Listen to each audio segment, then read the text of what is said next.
아, 진짜요. 제가 오늘 어제 막년회 그걸 읽지 못하고 오늘 아침에 지각을 하게 됐습니다. 전화로 지금 길에 꽉 막혀서 이준석 예. 위원장은 길에서 뉴스닥 특이하게 마무리. 코너 끝나고 저랑 얘기 좀 잠깐 하셔야겠어요. 예, 알겠습니다. 자, 올해 마지막 방송. 사실은 두 분에게 준비한 질문이 제가 하나 있었어요. 올 한 해를 마무리하는 여러 가지 사자성어, 교수들이 뽑은 사자성어도 나오고 여러 가지 신문들이 뽑은 것들도 나오는데 소장님, 올 한 해를 정리하는 한마디 생각하신 거 있으세요? 저는 설거지로 정했습니다. 설거지? 무슨 설거지요? 지금 문재인 대통령 체제가 출범한 지 6개월이 조금 넘었잖아요. 예. 근데 6개월 동안 한 거는 지난 정권들에 대한 설거지가 주였다. 물론 한 손으로 설거지를 하면서 한 손으로는 또 요리도 하고 있어요. 그 설거지와 요리를 동시에 하는 건 없거든요. 그런데 지금 이 정부는 설거지와 요리를 동시에 해야 되는 그런 운명에 처해 있다. 그런 의미에서 올 한 해를 정리하는 한 단어 설거지 쉽게 확 와닿네요. 이준석 위원장. 예, 저는 사실 허성무 소장님의 여당 관점에서 그걸 보시니까 이제 설거지를 표현하셨겠지만은 저는 좀 야당 관점을 보다 보니까 보수 폭망이라고 그냥 하고 싶습니다. 보수 폭망. 이게 젊은 사람들이 쓰는 폭망이라는 용어인데 완전히 망했다. 폭망했다 이렇게 돼 있는 건데 사실 작년 이제 10월쯤부터 최순실 사태 때문에 이어져 내려온 위기가 올해 들어가지고 최순실 사태 여파도 있겠지만은 보수 야당 간의 갈등도 있겠고 그렇죠. 물론 또 제가 봤을 때는 보수 야당이라는 게 과거에 IMF 시절에도 생각해 보면은 보수 야당이 물론 IMF 이후에도 이렇게까지 신뢰를 못 받았던 적은 없거든요. 그런데 지금은 그보다 더 심한 이제 위기에 빠져 있는 상황 속에서 이제 제 생각에 앞으로 우리가 개헌 그러는데 보수 세력도 앞으로 한 30년 동안 뭘 기반으로 해서 정치를 할 건지에 대해서 좀 고민하는 시기가 있을 것 같습니다. 보수 폭망 설거지. 여러분은 어떤 단어로 정리하고 싶으세요? 올 한 해를 좀 보내주시고 받으면서 오늘 뉴스닥 정리 시작을 해보죠. 상한가부터 가보겠습니다. 성모 소장님. 상한가 누구 고르셨어요? 저는 안철수 대표를 골랐는데요. 안철수 대표. 이준석 위원장님 상한가요? 저도 평소엔 잘 안 올라오는데 홍준표 대표입니다. 오늘 잠깐 이거 하한가 아니고 상한가에 안철수 홍준표. 사실은 뉴스닥 연말 시상식 하면요. 홍준표 대표하고 안철수 대표가 최다 하한가 부문 대상감 아니에요? 두 분 다. 그렇습니다. 지금 어쨌든 국민의당이 어떤 사태에는 국민들이 다 알고 계시는데요. 어쨌든 내일부터 해서 투표 이제 이게 며칠간이 결정적인데 사실은 안철수 대표가 그렇게 지금 잘하고 있다 이렇게 보기는 어렵습니다. 그럼에도 불구하고 국민들의 시선을 한 몸에 받고 있기 때문에 그래서 상한가를 골랐는데. 잠깐만요. 일단 홍준표 대표 자유한국당 얘기부터 좀 해봤으면 좋겠어요. 아까 안철수 대표와의 이제 인터뷰는 여러분들이 쭉 들으셨기 때문에 홍준표 대표 왜 상한가인가부터 좀 짚어보죠. 왜입니까? 우선 지난주에 나오지 않았습니까? 이제 대법원에서 최종 무죄가 확정되면서 지금까지 홍준표 대표가 말을 막 하고 이래도 보면 한쪽에 발에 모래주머니 차고 달리는 느낌이었다면은 이제 모래주머니 빼고 이제 달리는 느낌으로 이제 더 센 말들 할 것 같습니다. 아니 더 센 말을 한다는 게 무슨 말이에요? 지금까지는 보면 정부 비판하면서 또 홍준표 대표 특유의 스타일로 되게 세게 말하긴 했지만 그래도 뭔가 과거의 홍준표 대표가 하던 저격수 시절의 얘기보다는 좀 뭔가 막혀있는 부분이 있었거든요. 왜냐하면 그런 대법원 판결에 대한 부담이나 이런 것 때문에 이게 이 정도가 막힌 거였어요? 예전에 홍준표 대표 찾아보면 더 했습니다. 예전에 제가 새누리당 한나라당 원내대표 시절이나 아니면은 대선 때 이럴 때 보면은 당의 저격수 역할을 도맡아 하면서 그때 김대중 대통령 비자금도 있다 이런 말 하다가 아니면 말고 이렇게 하기도 하고 더 세게 나왔었거든요. 더 강하게 드라이브를 걸 것이다. 그래서 이번에도 보면 제천 화재 현장에 대한 평가도 그렇고 보면 갈수록 이제 홍준표 대표의 지금은 그런 시기입니다. 자신감이 붙어가지고 이제 더 센 말들이 나올 가능성이 좀 있어 보입니다. 자신감이 붙었다. 그나저나 그 전에 말입니다. 허성무 소장님. 오늘 자유한국당이 좀 주목할 만한 이슈가 뭐냐면 징계위가 열려요. 여기에 회부된 사람은 여러분 잘 아시죠? 류여해 최고위원. 그리고 류여해 최고위원의 대변인 같은 역할을 해왔던 정준길 전 대변인. 두 사람이 오늘 회부가 됩니다. 근데 실은 여러분 크리스마스 사이에도 그 평화의 성탄절에도 류여해 홍준표 류여해 두 사람의 장외신경전은 계속됐어요. 먼저 홍준표 대표가 아직도 틈만 있으면 그 틈을 비집고 당에다가 연탄을 피우면서 해악을 끼치는 사람이 있다. 이렇게 SNS에 올렸습니다. 연탄가스 정치인이 있다. 연탄가스 정치인이 있다. 이러자 류여해 최고위원도 지지 않고 주모가 주막에다가 연탄을 피우고 탈출을 해버리면 거기서 낮술 드시던 그는 어떻게 되겠는가 이렇게 올렸어요. 주모가 이제 홍 대표가 지난주에 류 최고위원 가리켜서 한 말이잖아요. 그렇죠. 예. 이렇게 설전이 이어지고 있는 상황. 예, 뭐 이런 상황이니까 이제 홍 대표 입장에서는 최고위원회에서 유해 대표를 제거해야만 최고위원회를 잘 끌고 갈 수가 있겠죠. 그럼 결국 징계에서 할 수 있는 것은 이제 제명 처분을 해야만 최고위원 자격을 박탈할 텐데. 징계위에서 할 수 있는 단계가 4단계 정도 있잖아요. 경고부터 시작해서. 근데 제명이 돼야지만 최고위원에서 탈락입니까? 아예? 자격 박탈이죠. 그런 정도 할 만큼 유해 의원이 이제 해당 행위를 했는가 이걸 봐야 되는데 해당 행위라기보다는 홍준표 대표하고 뭐 맞서 싸운 정도밖에 없어요. 그럼 이제 홍준표 대표나 지금 징계위가 만약에 제명 처분까지 강하게 간다면은 이것은 이제 짐이 곧 당이다 이렇게 되는 거죠. 그래서 거의 독재 정당으로 가는데 강력한 지도 체제를 갖추겠다 하는 거죠. 그래서 이 징계에서 어떤 결론을 내리느냐가 지금 자유한국당의 당의 성격과 미래에 나아갈 방향을 보여준다 이렇게 봅니다. 오늘 굉장히 상징적인 거다. 그렇습니다. 아마 이준석 위원장이 이 자유한국당 쪽 소식에는 더 정통하실 텐데 어떻게 지금 관측들이 나오고 있어요? 물론 지금 이제 홍 대표가 윤리위에서 이걸 처리하겠다는 의지가 강하지만은 지금 제가 봤을 때는 유열 최고위원이 홍준표 대표를 역시 본인도 이제 품위 유지 못했다는 이유로 홍준표 대표를 걸겠다라고 얘기하고 있거든요, 윤리위에. 예. 그런데 우리가 잘 알지만은 윤리위에서 원래 제명할 때 현역 의원이면은 뭐 3분의 2 이상의 의결이 필요하고 이런 절차가 있지 않습니까? 그런데 홍준표 대표도 현역 의원이 아니고요, 유열 최고위원도 현역 의원이 아닙니다. 그러네요. 그러다 보니까 두 분 다 진짜 막말 징계를 만약 받는다고 한다면 두 분 다 잘릴 수 있는 건 윤리위에서. 그렇기 때문에 저는 뭐 그런 부분에 있어가지고 과연 서로 제소했을 때 어떻게 될 것인가도 약간 궁금해지긴 하고요. 왜냐면 아까 말했듯이 품위 유지가 지금 유일한 문제인데 그 부분에 있어서는 제가 봤을 때 뭐 유열 최고도 최근에 실수를 뭐 포항 지진이나 이런 것 때문에 하긴 했지만은 홍준표 대표도 과거에 후보되기 전에도 좀 한 실수도 있거든요. 그렇죠. 이런 것들 윤리위에서 어떻게 판단할지. 왜냐면 윤리위라는 건 상당히 뭐 사법부가 공정성이 결여되면은 그때부터 사법부가 아닌 것처럼 윤리위도 마찬가지거든요, 당에서. 이게 세력 간의 싸움의 도구로 사용되면 안 되는 것이고 최종 중재자가 돼야 되는 것인데 저는 그래서 전격적으로 윤리위에서 둘 다 가벼운 경고만 하고 끝날 수도 있다 이런 생각이 들기도 합니다. 뭐 제가 기억하고 있던 시절에 정상적인 새누리당 윤리위라면 그 정도 판단할 겁니다. 정상적이라면 합리적이라면 경고 이상 주긴 좀 어렵다 이 상황에서. 그렇죠. 상황 자체는 그렇죠. 원래 윤리위가 뭐 더 강하게 징계를 잘 못해요. 그런데 이제 지금 이게 홍준표 윤리위 아닙니까? 홍준표 윤리위고 홍준표 자체가. 대표의 자신감이 지금 충만해 있는 시기란 말입니다. 그렇습니다. 그렇기 때문에 이제 어떤 결과를 만들어낼지 한번 지켜봐야 되는데요. 그 결과가 이제 뭐 앞으로 홍준표 대표의 당 운영 방법이라든지 장악에 대한 걸 다 말해줄 텐데 지금 홍준표 대표가 계속 이야기하고 있는 것은 보면은 뭐 내년 공천도 거의 다 전략 공천하겠다는 거예요. 경선 필요 없다. 그렇죠. 경선 그런 거 해봐야 본선 경쟁력만 해친다. 지금 이런 태도거든요. 유일하게 경선할 수 있는 데는 대구 경북 말고는 없다. 뭐 이런 정도이기 때문에 그 당의 성격이 이제 어떻게 갈 것인가 짐작되는 바가 있습니다.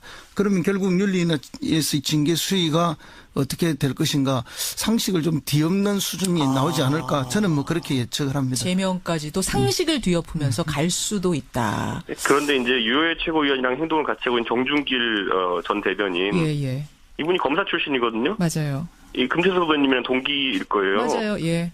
그런데 이 정준길 대변인 저도 이제 친하게 알지만은 이분이 절대 이런 걸 묵과할 분이 아닙니다. 가만히 있을 사람이 아니다. 분명히 법원 갑니다. 이렇게 되면은 소송 들어갑니다. 근데 정당 싸움에서 법원 가는 건 별로 의미가 없어요. 이미 정치적 행위이기 때문에 정치적으로 다 지나가고 나면은 지금 뒤에서도 말씀드리겠지만은 국민의당 지금 뭐 가처분 신청했잖아요. 그거는 그냥 정치적으로 쇼잉일 뿐이지 뭐 결정돼서 가버리고 나면은 뒤에 일어나는 일은 아무런 의미가 없어요. 알겠습니다. 이건 좀 지켜봐야겠네요. 자유한국당 오늘 징계위 열립니다. 어쨌든 그 와중에 홍준표 대표가 상한가라는 거. 허 소장님은 안철수 대표를 상한가로 이제 골라오셨는데, 아까 전에 이제 얘기하시던 것들, 지금 밀고 나가고 있단 말입니다, 안철수 대표가. 그렇죠. 밀고 나가고 있어. 올해 안에 어쨌든 투표를 마무리 짓겠다. 전당원의 뜻을 묻겠다. 상한가 맞아요? 그렇습니다. 이게 우리 뭐 여러 가지 속담이 있는데요. 뭐 죽을 때 죽더라도 뭐 산수갑산을 가더라도 할 건 하자 이런 이야기가 있지 않습니까? 그리고 뭐 남자가 칼을 뺐으면 썩은 호박이라도 하나 잘라야지 이런 이야기가 있는데 지금 이 합당으로 가기 위해서 이제 안철수 대표가 어떤 결심을 한 거고 칼을 뽑은 거기 때문에 갈 수밖에 없는 상황이다. 근데 이제 현실적으로 보면은 이게 지역구 의원들이 많이 이렇게 거부를 하고 있고 약 20명 정도가 20명이면 절반이 넘어요, 사실. 그렇죠. 39명이니까요. 네. 반대를 하고 있지만 결국 반대를 하면서도 지금 당장 당을 깨지는 못하잖아요. 그렇죠. 사실상 깨진 거지만 네. 결국 이거는 이제 서로가 거기 전국구 의원들이 속해 있거든요. 네가 나가라 그렇죠. 하고 있는 거 나는 못 나간다. 왜냐하면 서로 먼저 깨고 나가면 전국구 의원들이 움직일 수가 없기 때문에 비례대표들이 그것 때문에 그런 것뿐이고 그 실제로는 이미 깨졌고 이미 나가는 거고 그런데 이제 그 절차로서 전당원 투표를 하고 있는 게 불가하다. 그러니까 안철수 대표는 이제 강력하게 드라이브를 걸고 가는 거고 이제 지도자로서 그 길이 옳든 그러든 자기 고집대로 가는 것은 뭐 이제는 돌이킬 수 없는 일이거든요. 전당원 투표에서 그럼 찬성표가 더 많이 나올 거라고 아까 안철수 대표는 그랬어요. 난 진짜 모르겠다라고 했지만 사실은 속으로 표 계산은 했을 거라고 보세요. 찬성표 많이 나오는 쪽으로. 당연히 그렇게 계산했을 거라고 보고요. 이제 그러니까 어떤 노선을 정해놓고 갈 때 반대하는 사람들이 이기기가 참 쉽지가 않습니다. 물론 이제 굉장히 지역구 의원들이 많고 조직화가 되어 있기 때문에 반대가 아주 강력하고 저항적이지만 그러나 이런 호남의 중진들이 실제로 안철수 의원에 대해서 비판을 하고 있지만 이거 막지 못하고 있잖아요. 그렇죠. 제가 볼 때는 오히려 속수무책인 경향이 많이 있습니다. 속수무책이다. 오히려 안철수 의원은 이제 호남에서 그동안 자기가 지지도 받고 또 뭐 약간의 그것도 받고 여러 가지가 있었는데 호남에서의 더 이상의 확장성은 자기가 이제 없다고 보는 거죠. 적어도 본인은. 그렇습니다. 그래서 이제 그 호남은 자기에게는 레드오션이고 자기의 블루오션은 다른 지역에 있다라고 보기 때문에 새로운 블루오션을 찾아서 가겠다는 분명한 노선을 정했어요. 결국 경상도 쪽을 뚫어야 내 블루오션이 열린다라고 판단한 거 아니냐. 수도권이죠. 두 개인데. 아까 제가 그 질문도 근데 드렸어요. 아니 안철수 대표의 어떤 대통령으로서의 꿈 생각하고 계시는 건 아니냐라는 의혹도 있다. 거기에 대해서 당연한 꿈을 가지고 있는 건데 뭐 본인은 말씀 안 하시겠죠. 저는 좀 전에 인터뷰는 못 들었는데 결국은 이제 새로운 영역 확장 그리고 지금 이윤을 남길 수 있는 시장이 어딘가. 이분은 원래 경제인 출신이잖아요. 그렇죠. 그럼 이윤이 남는 새로운 시장을 찾아가는 건 너무나 당연하다 그런 겁니다. 블루오션. 근데 저는 이제 지금 보면 안철수 대표가 이제 소위 말하는 3단계 통합론 때문에 고생하고 있거든요. 그러니까 박지원 대표나 뭐 이런 쪽에서 항상 얘기하는 게 뭐냐면은 결국엔 3당 합당하려는 거 아니냐. 결국엔 보수당으로 넘어가기 위해 가지고 지렛대로 합당을 생각하는 거 아니냐라고 이야기하는 경우가 많은데 뭐 물론 그럴 수 있다 봅니다. 방금 전에 얘기했던 것처럼 대선 전략으로 그럴 수 있다 보지만은 자유한국당을 무너뜨리는 것과 자유한국당을 아예 들어가는 건 차원이 다른 얘기거든요. 그렇죠. 근데 아직까지 안철수 대표나 측근들의 워딩을 살펴보면은 자유한국당에 들어가는 개념보다는 자유한국당을 무너뜨리겠다는 개념이 더 강한 것 같아요. 그쪽에서는 나올 사람들이 있을 거다 그런 얘기 했었어요. 그렇죠. 그런 취지의 이야기를 하니까요. 그래서 저는 그 부분에 있어서는 안철수 대표가 아직까지 뭐 본인의 지금까지 했던 말 다 뒤집고 자유한국당이랑 합당하겠다 이런 느낌까지는 아닌 것 같습니다. 그러니까. 그 통합에 만약 찬성표가 많이 나와서 진짜 통합 수순으로 가게 되면은 20명의 반대파 의원들이 취할 수 있는 선택지는 뭐예요? 거의 아무 선택지도 없을 것이고 일부 이제 민주당에서 뭐 받아줄 사람들 지금 2-3명이라 얘기 나옵니다. 보면 민주당 쪽에서 구체적으로 2-3명 정도에게는 민주당 입당을 제의했다는 얘기를 제가 어제 들었어요. 그렇기 때문에 그분들 제외하고는 아마 뭐 행동이 제한되지 않을까. 뭐 나가봤자 어차피 제가 말했듯이 개인적인 아까 능력 있는 2-3분 빼고는 나머지 분들은 어차피 내년 2년 뒤 총선에서 이제 뭐 새로 이제 물갈이 될 수도 있는 부분이기 때문에 민주당에서 크게 달가워하지 않는다 이런 얘기. 아니 민주당에서 2-3명 국민의당 의원한테 들어오시라고 제안했다는 걸 들으셨다고요? 예, 제가 누구한테 들었어요? 국민의당 굉장히 핵심 관계자한테 들었습니다. 2-3명이 그런 제안을 받았다. 그래서 흔들리고 있다. 예. 그분 이제 통합 반대파에 있는 분들 중에 2-3명. 그렇죠. 그런데 사실 통합 반대파 입장에서 참 난감한 것이 지금 지방선거, 물론 국회의원을 놓고 보면은 그런 반대파라는 게 존재하지만은 지방선거에 출마하시는 분들, 예를 들어 구의원, 시의원 하시는 분들 레벨로 내려가면은 거기는 그런 반대파가 존재하지 않습니다, 거의. 왜냐하면 지금 당면에 있는 지방선거를 앞두고 지금 국민의당이 이 상태로 가가지고는 당선 안정권에 들어가기 어려운 분들이 많기 때문에 뭐라도 계기를 만들어야 된다는 인식이 팽배해 있기 때문에 그래서 안철수 대표가 전당원 투표라는 승부를 던지는 것이 거기 가면은 거의 80-90% 압도적으로 찬성 나올 겁니다. 알겠습니다. 자, 일단 여기까지 하고 하한가로 좀 넘어가 보겠습니다. 허성무 소장님, 하한가 누구 골라오셨어요? 임종석 청와대 비서실장을 골랐습니다. 임종석 비서실장. 얼마 전에 상한가 고르시더니 왜 바로 하한가를 주세요? 2주 전에 상한가를 골랐는데요. 예. 예, 뭐 임종석 비서실장의 정치적 비중, 그것 때문에 이번에 UAE 방문이 가지고 오는 파장이 굉장히 컸죠. 자, 그런 이유로 이준석 위원장 하한가 누구 주십니까? 저는 국민의당 사퇴 연장선에서 손학규 전 대표 골랐습니다. 아유, 국민의당 얘기 마무리 지으려고 했는데 또 손학규 상임 고문을 하한가에 턱. 아니, 지난주 귀국했는데 왜 하한가입니까? 바로? 지난주 귀국하신 것부터가 하한가입니다. 제가 봤을 때는. 무슨 말씀이세요? 왜냐하면 지금 결국에는 통합 중재파 아니면 이런 뭐 통합파와 이제 반통합파의 중재로 이제 손학규 고문의 역할이 이제 계속 부각되고 있는데 예. 사실 손학규 고문이 이 문제를 해결하기에는 너무 이제 지나갔습니다. 열차가 지금. 이게 초기 단계였다면 뭐 중재가 가능하겠지만은 이미 안철수 대표와 반통합파 같은 경우에는 갈등이 굉장히 크게 있고. 그렇죠. 거기다 이건 3자거든요. 유승민 대표가 이끄는 이제 바른정당 계열도 있기 때문에. 예. 여기에서 손학규 대표가 거의 한 1, 2년 가까이 정치 일선에 뛰어들지 않았던 분이 갑자기 등장하기에는 좀 어려운 부분이 있습니다. 아, 그러니까 사실은 뭔가 통합에서 결정적인 역할, 뭔가 공을 세우려면 더 빨리 귀국했어야 됐다. 이번에도 타이밍 문제라고 보시는 거예요. 그러니까 우리가 항상 보도를 통해 접하지만 손학규 대표께서 타이밍이 귀국이든지 아니면 칩거를 푸는 타이밍이 항상 보면은 큰 의미보단 다른 이제 사건에 묻히는 경우가 많았는데. 절묘해요. 예, 그게 제가 봤을 때는 좀 징크스라기보다는 이게 루틴화된 게 아닌가. 너무 늦게 항상 이렇게 나타나는 게 아닌가 생각합니다. 허 소장님 어떻게 생각하세요? 이번은 타이밍 문제도 아니고요. 결국은 이제 손학규 대표는 세력이 없는 정치인이 되어버렸습니다. 세력이 없는 정치는 어떤 힘을 발휘하기가 어렵거든요. 그래요. 결국은 손학규 대표님이 이 타이밍에 있으면 할 수 있는 역할이 별로 없습니다. 근데 이제 통합이 되고 나면 안철수 대표는 혹시 통합이 된다고 하면 나는 대표직 안 맡겠다라고 이미 선언을 했거든요. 그 대안으로 손학규 고문이 통합 당대표가 될 수도 있다라는 얘기 나오는데. 그런 이야기는 뭐 여론조사에서도 제3의 인물 이야기가 나오지만 실제로 정당이라는 게 뭐 그럼 안철수 대표 혼자 하는 정당이 아니잖아요. 아니죠. 바른정당의 유승민 대표도 같이 있고 하는 거죠. 또 많은 다른 국회의원들의 생각도 있는데 일방적으로 되기는 어렵다고 봅니다. 자, 여기서 그럼 이준석 위원장 생각 묻겠습니다. 바른정당에서 손학규 고문을 통합 당대표로 세우자라는 것에 대해 어떻게 받아들일까요? 저는 거기에 대해서 뭐 반대인 게 손학규 대표가 원래 그런 역할 많이 하신 건 맞는데 그 경우는 보통 정당이 약간 당나라 군대 같이 됐을 때 그때 이제 정당에서 자발적으로 모셔오는 경우가 많았거든요. 그런데 지금은 오히려 양당의 리더십이라는 게 국민의당은 안철수당이라는 게 거의 확고하고 그리고 뭐 바른정당 같은 경우 유승민당이라는 게 확고해진 상태 속에서 실제 대주주들이 아주 뭐 시퍼렇게 살아있는 상황에서 그 안에서 손학규 대표가 의미 있는 정치력을 발휘하기는 어렵다. 할 게 없을 거다. 깔끔하게 정리를 하시네요. 그냥 손학규 고문을. 알겠습니다. 허 소장님. 네네. 하한가로 임종석 비서실장. 하한가? 예, 지금 이제 임종석 비서실장이 중동을 다녀온 지가 보름이 지나가고 있지 않습니까? 맨 처음 갔을 때는 뭐 북한 비밀 접촉설, 그다음에 뭐 전 정권 사정에 대한 무마설, 온갖 이야기들이 별설이 다 나와요. 그러면 지금은 최근에는 무슨 이야기까지 나왔는가 하면은 뭐 아랍에미레이트 왕세제 조카의 연애설까지 나오고 한국의 어떤 연예인하고의 열애설까지 등장할 그까지 뭐 관련돼 있다는 이야기가 나오고 최근에 또 카타르하고의 불화설 뭐 온갖 이야기들이 다 나오고 거기에는 이제 프레임이 하나 씌워져 있죠.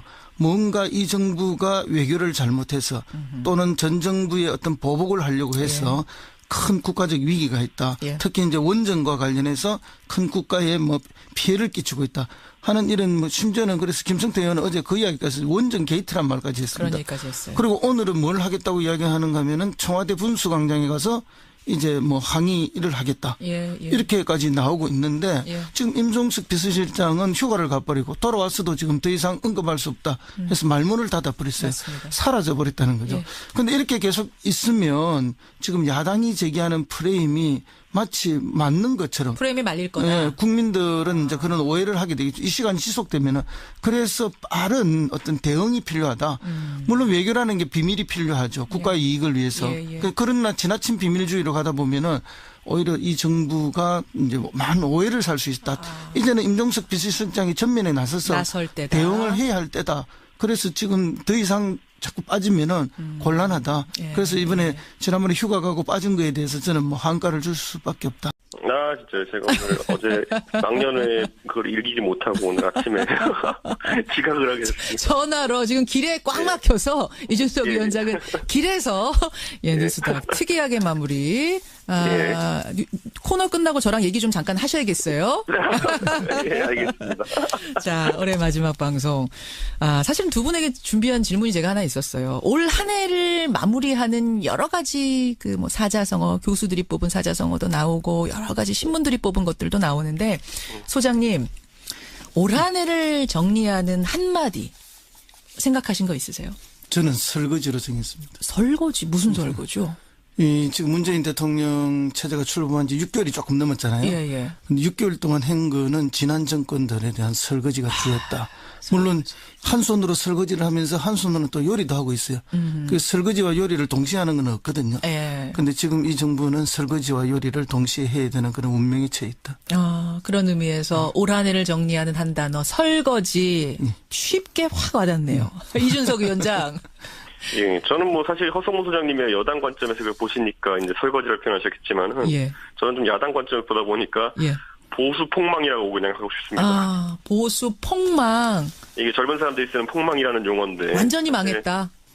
폭망했다 이렇게 돼 있는 건데 사실 작년 이제 10월쯤부터 최순실 사태 때문에 이어져 내려온 위기가 올해 들어가지고 뭐 최순실 사태 여파도 있겠지만은 뭐 보수 야당 간의 갈등도 있겠고 그렇죠. 물론 또 제가 봤을 때는 보수 야당이라는 게 과거에 IMF 시절에도 생각해 보면은 보수 야당이 물론 IMF 이후에도 이렇게까지 신뢰를 못 받았던 적은 없거든요. 그런데 지금은 그보다 더 심한 이제 위기에 빠져 있는 상황 속에서 이제 제 생각엔 앞으로 뭐 우리가 개헌 그러는데 보수 세력도 앞으로 한 30년 동안 뭘 기반으로 해서 정치를 할 건지에 대해서 좀 고민하는 시기가 있을 것 같습니다. 보수 폭망 설거지. 여러분은 어떤 단어로 정리하고 싶으세요? 올 한 해를 좀 보내주시고 받으면서 오늘 뉴스닥 정리 시작을 해보죠. 상한가부터 가보겠습니다. 성모 소장님. 상한가 누구 고르셨어요? 저는 안철수 대표를 골랐는데요. 안철수 대표. 이준석 위원장님 상한가요? 저도 평소엔 잘 안 올라오는데 홍준표 대표입니다. 오늘 잠깐 이거 하한가 아니고 상한가의 안철수 홍준표. 사실은 뉴스닥 연말 시상식 하면요. 홍준표 대표하고 안철수 대표가 최다 하한가 부문 대상감 아니에요? 두 분 다. 그렇습니다. 지금 뭐 어쨌든 지금 국민의당이 뭐 어떤 사태에는 국민들이 다 알고 계시는데요. 어쨌든 내일부터 해서 투표 이제 이게 뭐 며칠간이 결정적인데 사실은 안철수 대표가 뭐 그렇게 지금 잘하고 있다 이렇게 보기는 어렵습니다. 그럼에도 불구하고 국민들의 시선을 한 몸에 받고 있기 때문에 그래서 상한가를 골랐는데 잠깐만요. 일단 홍준표 대표 자유한국당 얘기부터 좀 해봤으면 좋겠어요. 아까 안철수 대표와 이제 인터뷰는 여러분들이 쭉 들으셨기 때문에 홍준표 대표 왜 상한가인가부터 좀 짚어보죠. 왜입니까? 우선 뭐 지난주에 나오지 않았습니까? 이제 대법원에서 최종 무죄가 확정되면서 지금까지 홍준표 대표가 말을 막 하고 이래도 막 보면 한쪽에 발에 모래주머니 차고 달리는 느낌이었다면은 이제 모래주머니 빼고 이제 달리는 느낌으로 이제 더 센 말들 할 것 같습니다. 저는 뭐 그런 부분이 있어가지고 과연 서로 맛 제소했을 때 어떻게 될 것인가도 약간 궁금해지긴 하고요. 왜냐면 아까 말했듯이 품위 유지가 지금 유일한 문제인데 그 부분에 있어서는 제가 봤을 때 뭐 유열 최고도 최근에 실수를 뭐 포항 지진이나 이런 것 때문에 하긴 했지만은 홍준표 대표도 과거에 후보되기 전에도 좀 한 실수도 있거든요. 그렇죠. 이런 것들 윤리위에서 어떻게 판단할지. 왜냐면 윤리위라는 건 상당히 뭐 사법부가 공정성이 결여되면은 그때부터 사법부가 아닌 것처럼 윤리위도 마찬가지거든요. 당에서 이게 세력 간의 싸움의 도구로 사용되면 안 되는 것이고 최종 중재자가 돼야 되는 것인데 저는 그래서 전격적으로 윤리위에서 둘 다 가벼운 경고만 하고 끝날 수도 있다 이런 생각이 들기도 합니다. 뭐 제가 기억하고 있던 시절에 정상적인 새누리당 윤리위라면 그 정도 판단할 겁니다. 정상적이라면 합리적이라면 경고 이상 주긴 좀 어렵다 이 상황에서. 그렇죠. 상황 자체는 그렇죠. 원래 윤리위가 뭐 더 강하게 징계를 잘 못해요. 그런데 이제 지금 이게 홍준표 윤리위 아닙니까? 홍준표 윤리위고 홍준표 자체가. 대표의 자신감이 지금 충만해 있는 시기란 말입니다. 그렇습니다. 그렇기 때문에 이제 어떤 결과를 만들어낼지 한번 지켜봐야 되는데요. 그 결과가 이제 뭐 앞으로 홍준표 대표의 당 운영 방법이라든지 장악에 대한 걸 다 말해줄 텐데 지금 홍준표 대표가 계속 이야기하고 있는 것은 보면은 뭐 내년 공천도 거의 다 전략 공천하겠다는 거예요. 경선 필요 없다. 그렇죠. 경선 그런 거 해봐야 본선 경쟁력만 해친다. 지금 이런 태도거든요. 유일하게 경선할 수 있는 데는 대구 경북 말고는 없다. 뭐 이런 정도이기 때문에 그 당의 성격이 이제 어떻게 갈 것인가 짐작되는 바가 있습니다. 그러면 결국 윤리위에서 징계 수위가 어떻게 될 것인가 상식을 좀 뒤엎는 수준이 나오지 않을까 저는 뭐 그렇게 예측을 합니다. 제명까지도 상식을 뒤엎으면서 갈 수도 있다. 그런데 이제 유해 최고위원이랑 행동을 같이 하고 있는 정준길 전 대변인 이분이 검사 출신이거든요. 맞아요. 이 금태섭 후보님이랑 동기일 거예요. 맞아요. 예. 예. 그런데 이 정준길 대변인 저도 이제 친하게 알지만은 예. 이분이 절대 이런 걸 묵과할 분이 아닙니다. 아, 가만히 있을 사람이 아니다. 분명히 법원 갑니다. 이렇게 되면은 소송 들어갑니다. 근데 정당 싸움에서 법원 가는 건 별로 의미가 없어요. 이미 정치적 그렇죠. 행위이기 때문에 네. 정치적으로 다 지나가고 나면은 지금 뒤에서도 말씀드리겠지만은 국민의당 지금 그렇죠. 예, 뭐 가처분 신청했잖아요. 그거는 그냥 정치적으로 쇼잉일 뿐이지 뭐 결정돼서 가버리고 나면은 뒤에 일어나는 일은 아무런 의미가 없어요. 알겠습니다. 이건 좀 지켜봐야겠네요. 자유한국당 오늘 징계위 열립니다. 어쨌든 그 와중에 홍준표 대표가 상한가라는 거. 허 소장님은 안철수 대표를 상한가로 이제 골라오셨는데, 아까 전에 이제 얘기하시던 것들, 지금 밀고 나가고 있단 말입니다. 안철수 대표가. 그렇죠. 밀고 나가고 있어. 올해 안에 어쨌든 투표를 마무리 짓겠다. 전당원의 뜻을 묻겠다. 상한가 맞아요? 그렇습니다. 이게 우리 뭐 여러 가지 속담이 있는데요. 뭐 죽을 때 죽더라도 뭐 산수갑산을 가더라도 할 건 하자 이런 이야기가 있지 않습니까? 예. 그리고 뭐 남자가 칼을 뺐으면 썩은 호박이라도 하나 잘라야지 이런 이야기가 있는데 예. 지금 이 합당으로 가기 위해서 이제 안철수 대표가 어떤 결심을 한 거고 칼을 뽑은 거기 때문에 갈 수밖에 없는 상황이다. 근데 이제 현실적으로 보면은 이게 지역구 의원들이 많이 이렇게 거부를 하고 있고 약 20명 정도가 20명이면 절반이 넘어요, 사실. 그렇죠. 39명이니까요. 네. 반대를 하고 있지만 결국 반대를 하면서도 지금 당장 당을 깨지는 못하잖아요. 그렇죠. 사실상 깨진 거지만 네. 결국 이거는 이제 서로가 거기 전국구 의원들이 속해 있거든요. 네가 나가라 그렇죠. 하고 있는 거 나는 예. 못 나간다. 아니 더 센 말을 한다는 게 무슨 말이에요? 지금까지는 보면 정부 비판하면서 또 홍준표 대표 특유의 스타일로 되게 세게 말하긴 했지만 예. 그래도 뭔가 과거에 홍준표 대표가 하던 저격수 시절의 얘기보다는 좀 뭔가 막혀있는 부분이 있었거든요. 왜냐하면 뭐 그런 대법원 판결에 대한 부담이나 이런 것 때문에. 이게 이 정도가 막힌 거였어요? 예전에 홍준표 대표 찾아보면 더 했습니다. 예전에 새누리당, 한나라당 원내대표 시절이나 아니면은 뭐 재선 때 이럴 때 보면은 예. 당의 저격수 역할을 도맡아 하면서 그때 뭐 김대중 대통령 비자금도 있다 뭐 이런 말 하다가 뭐 아니면 말고 이렇게 하기도 하고 예. 더 세게 나왔었거든요. 더 강하게 드라이브를 걸 것이다. 그래서 이번에도 보면 뭐 제천 화재 현장에 대한 그 평가도 그렇고 예. 보면 갈수록 이제 홍준표 대표의 뭐 지금은 그런 시기입니다. 자신감이 붙어가지고 이제 더 센 말들이 나올 가능성이 더 있어 보입니다. 자신감이 붙었다. 그나저나 그 전에 말입니다. 허성무 소장님. 오늘 자유한국당이 좀 주목할 만한 이슈가 뭐냐면 징계위가 열려요. 여기에 회부된 사람은 여러분 잘 아시죠? 류여해 최고위원. 그리고 류여해 최고위원의 대변인 같은 역할을 해왔던 정준길 전 대변인. 두 사람이 오늘 회부가 됩니다. 근데 실은 여러분 크리스마스 사이에도 그 평화의 성탄절에도 류여해 홍준표 류여해 두 사람의 장외신경전은 계속됐어요. 먼저 홍준표 대표가 아직도 틈만 있으면 그 틈을 비집고 당에다가 연탄을 피우면서 해악을 끼치는 사람이 있다. 이렇게 SNS에 올렸습니다. 연탄가스 정치인이 있다. 연탄가스 정치인이 있다. 이러자 류여해 최고위원도 지지 않고 주모가 주막에다가 연탄을 피우고 탈출을 해버리면 거기서 낮술 드시던 그는 어떻게 되겠는가 이렇게 올렸어요.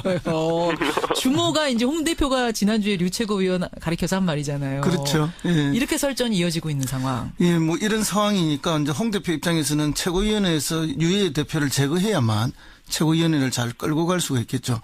그럼 결국 징계에서 할 수 있는 것은 이제 제명 처분을 해야만 최고위원 자격을 박탈할 텐데. 징계위에서 할 수 있는 단계가 4단계 정도 있잖아요. 경고부터 시작해서. 근데 제명이 돼야지만 최고위원에서 탈락입니까? 아예? 자격 박탈이죠.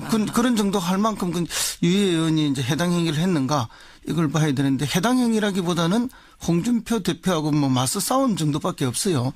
그럼 이제 홍준표 대표나 지금 징계위가 만약에 제명 처분까지 강하게 간다면은 이것은 이제 짐이 곧 당이다 이렇게 되는 거죠. 그래서 거의 독재 정당으로 가는데 강력한 지도 체제를 갖추겠다 하는 거죠. 그래서 이 징계에서 어떤 결론을 내리느냐가 지금 자유한국당의 당의 성격과 미래에 나아갈 방향을 보여준다 이렇게 봅니다. 오늘 굉장히 상징적인 거다. 그렇습니다. 아마 이준석 위원장이 이 자유한국당 쪽 소식에는 더 정통하실 텐데 어떻게 지금 관측들이 나오고 있어요? 물론 지금 이제 홍 대표가 윤리위에서 이걸 처리하겠다는 의지가 강하지만은 지금 제가 봤을 때는 유여해 최고위원이 홍준표 대표를 역시 본인도 이제 품위 유지 못했다는 이유로 홍준표 대표를 걸겠다라고 얘기하고 있거든요. 윤리위에. 예. 그런데 우리가 잘 알지만은 윤리위에서 원래 제명할 때 현역 의원이면은 뭐 3분의 2 이상의 의결이 필요하고 이런 절차가 있지 않습니까? 그런데 홍준표 대표도 현역 의원이 아니고요. 유여해 최고위원도 현역 의원이 아닙니다. 그러네요. 그러다 보니까 두 분 다 진짜 막말 징계를 많이 받는다고 한다면은 두 분 다 잘릴 수 있는 건 윤리위에서. 어허. 그렇기 때문에 있는 분들 중에 두세 명. 그렇죠. 그런데 사실 통합 반대파 입장에서 참 난감한 것이 지금 지방선거 물론 국회의원을 놓고 보면은 그런 반대파라는 게 존재하지만은 지방선거에 출마하시는 분들 예를 들어 구의원, 시의원 하시는 분들 레벨로 내려가면은 거기는 그런 반대파가 존재하지 않습니다 거의. 왜냐하면 지금 당면에 있는 지방선거를 앞두고 지금 국민의당이 이 상태로 가가지고는 당선 안정권에 들어가기 어려운 분들이 많기 때문에 뭐라도 계기를 만들어야 된다는 인식이 팽배했기 때문에 그래서 안철수 대표가 전당원 투표라는 승부를 던지는 것이 거기 가면은 거의 80~90% 압도적으로 찬성 나올 겁니다. 알겠습니다. 자 일단 여기까지 하고 하한가로 좀 넘어가 보겠습니다. 허성무 소장님 하한가 누구 골라오셨어요? 임종석 청와대 비서실장을 골랐습니다. 임종석 비서실장 얼마 전에 상한가 고르시더니 왜 바로 하한가를 주세요? 2주 전에 상한가를 골랐는데요. 뭐 임종석 비서실장의 정치적 비중 그것 때문에 이번에 UAE 방문이 가지고 오는 파장이 굉장히 컸죠. 자, 그런 이유로 이준석 위원장 하한가 누구 주십니까? 저는 국민의당 사퇴 연장선에서 손학규 전 대표 골랐습니다. 아유, 국민의당 얘기 마무리 지으려고 했는데 또 손학규 상임 고문을 하한가에 턱. 아니 지난주 귀국했는데 왜 하한가입니까? 바로? 지난주 귀국하신 것부터가 하한가입니다. 제가 봤을 때는. 무슨 말씀이세요? 왜냐하면 지금 결국에는 통합 중재파 아니면 이런 뭐 통합파와 이제 반통합파의 중재로 이제 손학규 고문의 역할이 이제 계속 부각되고 있는데 사실 손학규 고문이 이 문제를 해결하기에는 너무 이제 지나갔습니다. 열차가 지금. 이게 초기 단계였다면은 뭐 중재가 가능하겠지만은 이미 안철수 대표와 반통합파 같은 경우에는 갈등이 굉장히 크게 있고. 그렇죠. 거기다 이건 3자거든요. 유승민 대표가 이끄는 이제 바른정당 계열도 있기 때문에. 여기에서 손학규 대표가 거의 한 1~2년 가까이 정치 일선에 뛰어들지 않았던 분이 갑자기 등장하기에는 좀 어려운 부분이 있습니다. 그러니까 사실은 뭔가 통합에서 결정적인 역할, 뭔가 공을 세우려면 더 빨리 귀국했어야 됐다. 이번에도 타이밍 문제라고 보시는 거예요. 그러니까 우리가 항상 보도를 통해서 접하지만 손학규 대표께서 타이밍이 귀국이든지 아니면 칩거를 푸는 타이밍이 항상 보면은 큰 의미보단 다른 이제 사건에 묻히는 경우가 많았는데. 절묘해요. 그게 제가 봤을 때는 좀 징크스라기보다는 이게 루틴화된 게 아닌가. 너무 늦게 항상 이렇게 나타나신 게 아닌가 생각합니다. 허 소장님 어떻게 생각하세요? 이번은 타이밍 문제도 아니고요. 결국은 이제 손학규 대표는 세력이 없는 정치인이 되어버렸습니다. 세력이 없는 정치는 어떤 힘을 발휘하기가 어렵거든요. 그래요. 결국은 손학규 대표님이 이 타이밍에 있으면 할 수 있는 역할이 별로 없습니다. 근데 이제 통합이 되고 나면 안철수 대표는 혹시 통합이 된다고 하면 나는 대표직 안 맡겠다라고 이미 선언을 했거든요. 그 대안으로 손학규 고문이 통합 당대표가 될 수도 있다라는 얘기 나오는데. 그런 이야기는 뭐 여론조사에서도 제3의 인물 이야기가 나오지만 실제로 정당이라는 게 뭐 그럼 안철수 대표 혼자 하는 정당이 아니잖아요. 아니죠. 바른정당의 유승민 대표도 같이 있고 또 많은 다른 국회의원들의 생각도 있는데 일방적으로 되기는 어렵다고 봅니다. 자, 여기서 그럼 이준석 위원장 생각 묻겠습니다. 바른정당에서 손학규 고문을 통합 당대표로 세우자라는 것에 대해 어떻게 받아들일까요? 저는 거기에 대해서 뭐 반대인 게 손학규 대표가 원래 그런 역할 많이 하신 건 맞는데 그 경우는 보통 정당이 약간 당나라 군대 같이 됐을 때 그때 이제 정당에서 자발적으로 모셔오는 경우가 많았거든요. 그런데 지금은 오히려 양당의 리더십이라는 게 뭐 국민의당은 안철수 당이라는 게 거의 확고하고 그리고 뭐 바른정당 같은 게 유승민 당이라는 게 확고해진 상태 속에서 실제 대주주들이 아주 뭐 시퍼렇게 살아있는 상황에서 그 안에서 손학규 대표가 의미 있는 정치력을 발휘해는 왜냐하면 서로 먼저 깨고 나가면 전국 의원들이 움직일 수가 없기 때문에 비례대표들이 그것 때문에 그런 것뿐이고 그 실제로는 이미 깨졌고 이미 나가는 거고 그런데 이제 그 절차로서 전당원 투표를 하고 있는 게 불가하다. 그러니까 안철수 대표는 이제 강력하게 드라이브를 걸고 가는 거고 이제 지도자로서 그 길이 옳든 그러든 자기 고집대로 가는 것은 뭐 이제는 돌이킬 수 없는 일이거든요.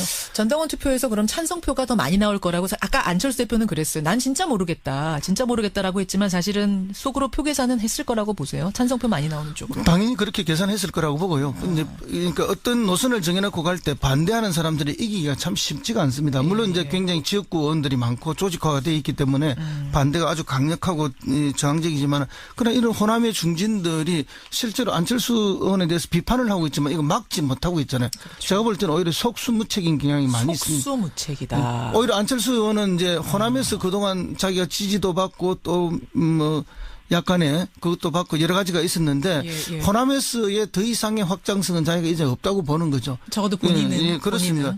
그래서 이제 그 호남은 자기에게는 레드오션이고 자기의 블루오션은 다른 지역에 있다라고 보기 때문에 새로운 블루오션을 찾아서 가겠다는 분명한 노선을 정했어요. 결국 경상도 쪽을 뚫어야 내 블루오션이 열린다라고 판단한 거 아니냐. 수도권이죠.